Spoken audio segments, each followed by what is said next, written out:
Subscription کے button کو دبائیے اور ساتھ بیل آئیکن پر کلک کیجیے تاکہ آپ کو تمام ویڈیو فوراً مل سکیں۔ اس ویڈیو پسند آنے کی صورت میں اسے لائک، کمنٹ اور شیئر کرنا مت بھولیں۔ صحرائے عرب سے اسلام کا چشمہ پھوٹا اور وہ ریگزار جنہیں صدیوں سے کسی سیاح نے قابل توجہ نہ سمجھا تھا، زمانے کی نگاہوں کا مرکز بن گئے۔ جہالت کی تاریکیوں میں بھٹکنے والی انسانیت جس آفتاب ہدایت کی منتظر تھی، وہ فاران کی چوٹیوں سے نمودار ہوا۔ اس دن جب آمینہ کے لال عبداللہ کے بیٹے اور عبدالمطلب کے پوتے کا نام محمد صلی اللہ علیہ وسلم تجویز کیا جا رہا تھا، مصور فطرت دنیا کے نقشے میں ایک نیا رنگ بھر رہا تھا۔ قدرت اقوام عالم کی رہنمائی عربوں کو سونپ رہی تھی اور مورخ تاریخ کا عالم کا ایک نیا باب لکھ رہے تھے۔ رحمت کے فرشتے غلامی اور جہالت کے زنجیروں میں جکڑی ہوئی مجروح انسانیت کو حریت، اخوت اور مساوات کا سبق دے رہے تھے۔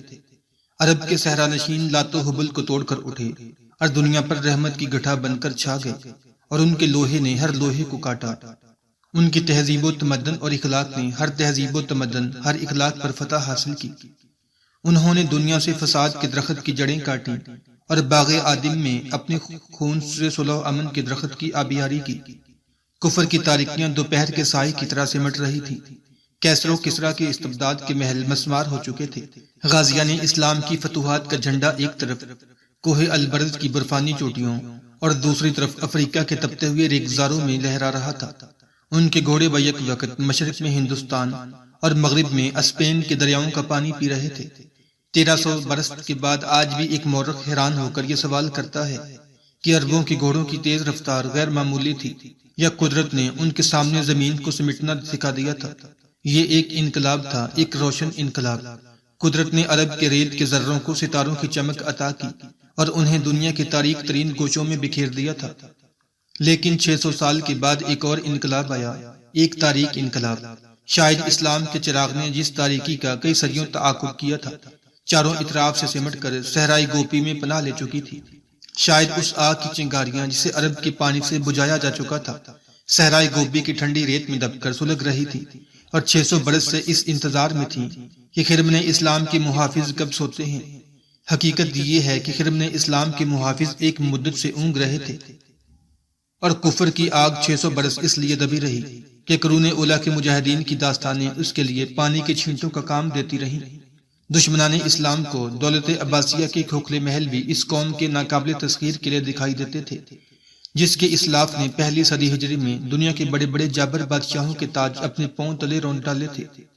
قریباً 600 سال کے بعد جبر و استبداد کی وہ ہوس جو روم و ایران کی سطوت کے کھنڈروں میں سو رہی تھی، صحرائے گوبی کے ایک چرواہے کے وجود میں نمودار ہوئی۔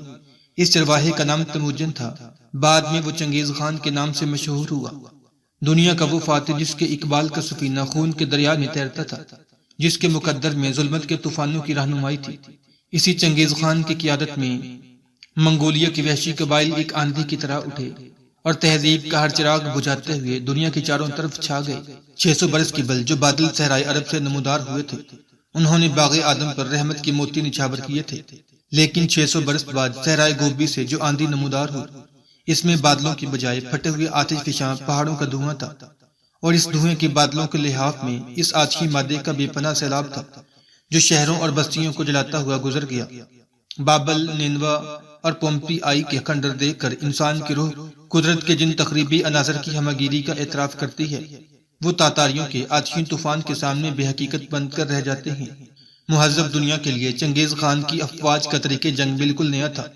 دنیا ان کے لیے ایک وسیع شکارگاہ تھی۔ خانہ بدوش تاتاریوں کے پاس گھوڑوں کی کمی نہ تھی۔ بھیڑ بکریوں کے علاوہ وہ گھوڑوں کے گوشت اور دودھ پر گزارا کرتے تھے۔ اس کے علاوہ وہ جنگل کے ہر جانور کا گوشت کھا جاتے تھے۔ صحرائی گوبی میں شہروں اور بستیوں کا نام نہ تھا۔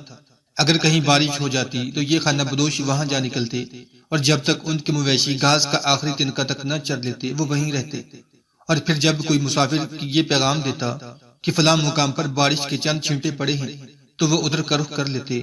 بعض اوقات نئی چراگاہوں کی تلاش میں ایک قبیلے کی دوسرے قبیلے سے مٹبھیڑ ہو جاتی تھی، اور طاقتور اپنے کمزور حریف کے مویشیوں پر قابض ہونے کے علاوہ اس کے زن و مرد کو بھی غلام بنا لیتا۔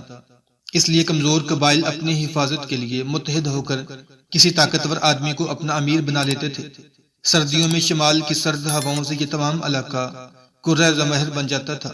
ریت کے تودوں پر برف کی چادر بچھ جاتی، چارہ نہ ہونے کی وجہ سے مویشیوں کا دودھ سوکھ جاتا اور وہ گرمیوں کے بچائے ہوئے خشک گوشت پر گزارا کرتے۔ کبھی کبھی تیز آندھیاں ان کے خیمے اڑا کر لے جاتی اور ان کے مویشیوں کو ادھر ادھر کر دیتی۔ فطرت کے ساتھ ایک دائمی جنگ نے ان لوگوں کو حد درجہ جفاکش بنا دیا تھا۔ وہ کئی کئی دن تک گھوڑے کی پیٹھ پر بیٹھ سکتے تھے اور کئی کئی دن بھوکے رہ کر لڑ سکتے تھے۔ چنگیز خان نے بڑے بڑے سرداروں کی سرکوبی کرنے کے بعد انہیں اپنا متیب فرمان بنا لیا تھا۔ پھر خانہ بدوش تاتاریوں کے سامنے ان ممالک کے نقشے پیش کیے گئے جہاں لہلہاتے باغات، سرسبز کھیتیاں اور سدا بہار چراگاہیں تھیں۔ لوٹ مار کی ہوس نے تمام خانہ بدوشوں کو چنگیز خان کے جھنڈے تلے جمع کر دیا۔ تاتاری ہمسایہ ممالک پر بھوکے عقابوں کی طرح جھپٹے اور وہ اقوام جنہیں پرامن زندگی نے تن آسان بنا دیا تھا ان کے حملوں کی تاب نہ لا سکیں۔ چند برس میں چنگیز خان کی افواج شمال اور مشرق کے کئی ممالک پر قبضہ کر چکی تھیں۔ ہمسایہ سلطنتیں ان کی فتوحات کی رفتار پر حیران تھیں۔ وہ ایک ایک دن میں کئی کئی منازل طے کرتے اور بیک وقت کئی مقامات سے دوسرے ممالک پر یلغار کر دیتے۔ ان ممالک کی افواج حملہ آوروں کو روکنے کے لیے کسی ایک سرحد پر جمع ہوتی۔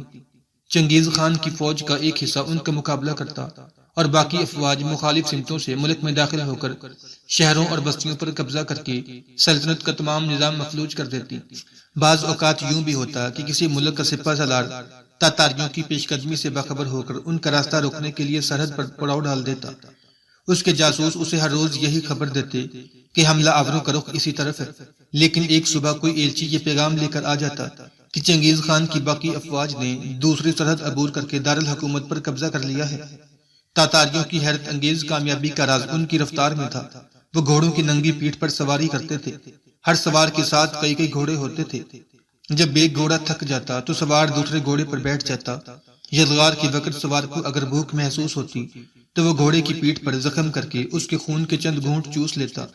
لمبے سفر میں بھی تاتاری اپنے ساتھ بہت تھوڑا سا سامان رسد اٹھاتے تھے۔ جنگل میں وہ فالتو گھوڑے کھا لیتے اور راستے کے شہروں اور بستیوں سے مویشی چھین لیتے تھے۔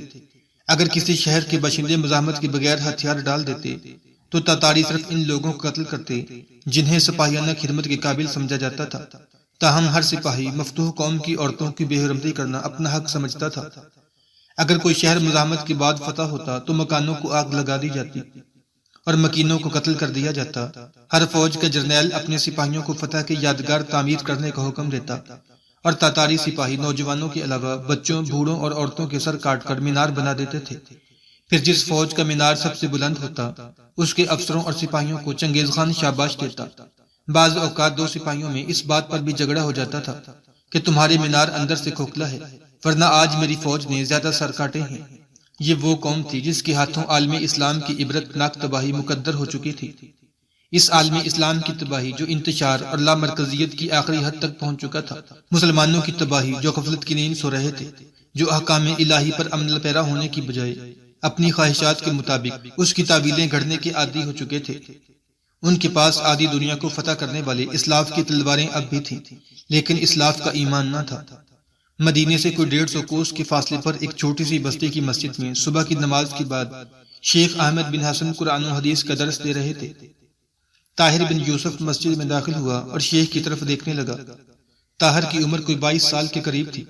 اس کے دراز قد، سڈول جسم اور حسین چہرے میں غایت درجہ کی شوکت اور دل فریبی تھی۔ نگاہوں میں عقاب کسی بے باکی اور اس کی ذہانت کی آئینہ دار تھی۔ احمد بن حسن نے سوال کیا، تیار ہو آئے؟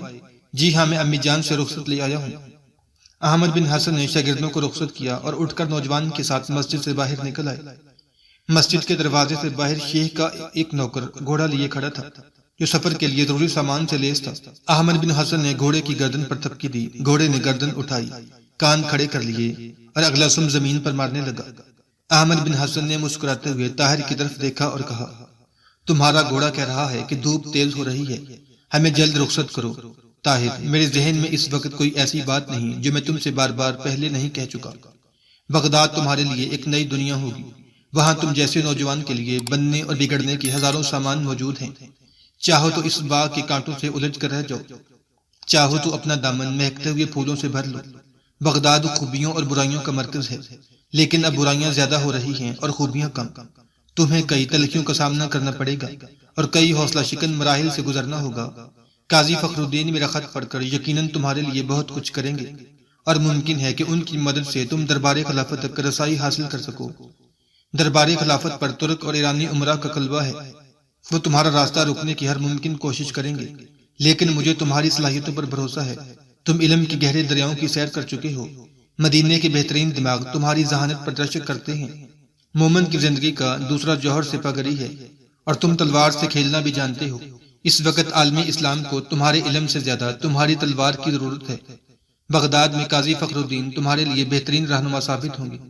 اگر ان کے وسیلے سے تم کوئی بلند مرتبہ حاصل کر لو تو یہ بات یاد رکھنا کہ عمارت کا نقشہ برا ہوتا ہے، خدا کی خوشنودی کو خلیفہ کی خوشنودی پر مقدم سمجھنا، اور ہمیشہ خیال رکھنا کہ تم عبد الملک بننے کے لیے نہیں، عبداللہ بننے کے لیے پیدا ہوئے ہو۔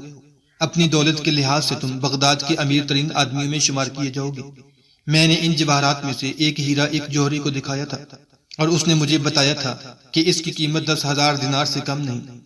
میں نے ان میں سے 5 بڑے بڑے ہیرے رکھ لیے ہیں، وہ میرے پاس امانت رہیں گے۔ اس کے علاوہ میں نے تجارت میں تمہارا حصہ رکھا تھا۔ اگر تمہیں اعتراض نہ ہو تو میں تمہارے لیے یہاں ایک باغ خرید لوں۔ نوجوان نے کہا، مجھے آپ نے مجبور کیا ہے، ورنہ میں تو اتنی دولت ساتھ لے جانے کی ضرورت نہیں سمجھتا۔ شیخ نے کہا، اس کے متعلق کافی بحث ہو چکی ہے، اور بغداد جا کر تمہیں محسوس ہوگا کہ میری رائے صحیح تھی۔ ہاں، اس دولت سے کہیں زیادہ قیمتی چیز تمہارے پاس صلاح الدین کی تلوار ہے، اور تم اس کا حق ادا کرنا جانتے ہو۔ اب چلو، تمہیں دیر ہو رہی ہے۔ امین کہاں ہے؟ وہ میرے ساتھ جانے پر بضد تھا، میں نے نوکر کے ساتھ شہر بھیج دیا ہے۔ گھوڑے کی باگ پکڑتے ہوئے طاہر نے مسافے کے لیے شیخ کی طرف ہاتھ بڑھایا، لیکن شیخ نے مسافے کی بجائے اپنے ہاتھ پھیلا دیے اور آگے بڑھ کر نوجوان کو گلے لگایا۔ میرے بیٹے، اس نے بھرائی ہوئی آواز میں کہا، تمہاری جدائی ہمارے لیے بہت صبر آزما ہوگی، خدا تمہارے نیک ارادوں میں برکت دے۔ احمد سے بغلگیر ہونے کے بعد نوجوان نے خدا حافظ کہہ کر مسافے کے لیے ہاتھ بڑھایا، لیکن احمد نے کہا، تم گھوڑے پر سوار ہو جاؤ۔ نہیں، مجھ سے یہ گستاخی نہیں ہو سکتی۔ یہ کہہ کر نوجوان نے گھوڑے سے اترنے کی کوشش کی، لیکن شیخ نے اسے ہاتھ سے روکتے ہوئے کہا، بیٹا، مجھے ایک مجاہد کے گھوڑے کی باگ پکڑنے کی سعادت سے محروم نہ کرو۔ اگر صدیق اکبر رضی اللہ تعالیٰ عنہ اسامہ بن زید رضی اللہ تعالیٰ عنہ کے گھوڑے کی باگ تھام کر اپنا سر مبارک فخر سے اونچا کر سکتے تھے تو مجھے بھی آج اپنی خوش بختی پر ناز ہے۔ بڑھاپے میں میرے نحیف ہاتھ اگرچہ تلوار نہیں اٹھا سکتے، لیکن ان میں تمہارے گھوڑے کی باگ تھامنے کی قوت ابھی باقی ہے۔ خوش وقت ہے وہ قوم جس کے افراد جوانی میں تلواروں سے کھیلتے ہیں اور بڑھاپے میں اپنے بچوں کے گھوڑوں کی باگ پکڑ کر انہیں میدان جہاد کا راستہ دکھاتے ہیں۔ احمد بن حسن طاہر کے گھوڑے کی باگ پکڑے ہوئے نخلستان سے باہر نکلے۔ وہ کچھ دور اور اس کے ساتھ جانا چاہتے تھے، لیکن طاہر نے کہا، آپ زیادہ تکلیف نہ کیجیے، مجھے اجازت دیجیے۔ احمد بن حسن نے گھوڑے کی باگ طاہر کے ہاتھ میں دیتے ہوئے کہا، طاہر، میں نے سنا ہے کہ بغداد کے درختوں کی چھاؤں بہت ٹھنڈی ہوتی ہے۔ بیٹا، وہاں جا کر سو نہ جانا، اور وہاں زید کا خیال رکھنا، وہ بہت سیدھا آدمی ہے۔ بغداد کے امراء کے ہوشیار اور چلاک نوکروں سے اس کا مقابلہ نہ کرنا۔ اس کی سادگی کبھی کبھی حماقت کی حد تک پہنچ جاتی ہے، لیکن اس کی بہادری اور اثار اس کی ہر کوتاہی کی تلافی کرتا ہے۔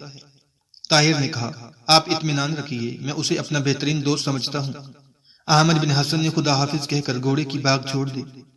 طاہر بن یوسف اس زمانے میں پیدا ہوا تھا جب صلاح الدین ایوبی کی تلوار عالم اسلام کی طرف یورپ کی عیسائی طاقتوں کو یلغار روکے ہوئے تھی۔ گزشتہ صدی میں ترکان سلجوق نے ایک طرف بغداد کے عباسی خلفاء کی قیادت میں آرمینیا، ایشیائی کوچک اور شام میں ایک وسیع سلطنت قائم کر لی تھی، اور دوسری طرف بازطینی سلطنت سے بحیرہ روم کے بہت سے ساحلی علاقے بھی چھین لیے تھے۔ 463 ہجری میں سلجوقی ترکوں نے بازطینی افواج کو ملاوجروں کے مقام پر فیصلہ کن شکست دی۔ سلجوقی ترکوں کی بڑھتی ہوئی طاقت سے خوفزدہ ہو کر پوپ اربن ثانی نے پوپ کی اپیل ایک عرصے کے لیے کوئی خاطرخواہ نتائج پیدا نہ کر سکی۔ یورپ کے بادشاہ سلجوکیوں کی تلواروں کے سامنے سینہ سپر ہونے کے لیے پوپ کی طرف سے فقط ثواب آخرت کا وعدہ کافی نہیں سمجھتے تھے۔ ان کی نگاہ میں دنیا کی منافت کے لیے سلجوکیوں سے نبرد آزما ہونا شکار کے لیے عقاب کے گھونسلے میں ہاتھ ڈالنے سے کم خطرناک نہ تھا۔ لیکن اس زمانے میں ایک فرانسیسی راہب اٹھا اور اس نے اچانک یورپ کے عوام کو عالم اسلام کے خلاف مشتعل کر دیا تھا۔ اس راہب کا نام پطرس تھا۔